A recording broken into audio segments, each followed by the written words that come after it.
Hello, hi, నమస్తే, అందరూ నమస్కారం. అందరూ స్క్రీన్ పే రాస్తున్నప్పుడు లేకపోతే డైలాగ్ చెప్తున్నప్పుడు డైరెక్టర్ తీసుకోవాల్సిన జాగ్రత్త ఏంటి? బేసిక్గా విజువల్ పంక్చువేషన్ వస్తే చాలా ఇంపార్టెంట్. ఇప్పుడు మనం మాట్లాడుతున్నప్పుడు వర్బల్లో లాంగ్వేజ్ పంక్చువేషన్స్ పార్ట్స్ ఉంటాయి కదా, ఫుల్ స్టాప్, కామాలు, క్వశ్చన్ మార్కు, అపాస్ట్రఫీస్.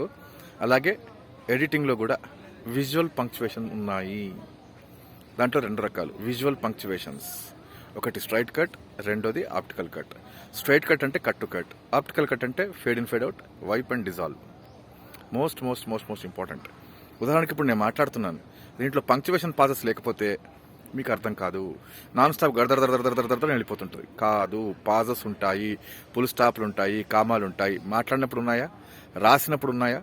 అలాగే వీడియోకి వచ్చినప్పుడు, సినిమాకి వచ్చినప్పుడు, ఆడియో విజువల్ మీడియంకి వచ్చినప్పుడు అక్కడ కూడా పంక్చువేషన్ పాజెస్ ఉన్నాయి. దాన్నే విజువల్ పంక్చువేషన్ పాజెస్ అంటారు.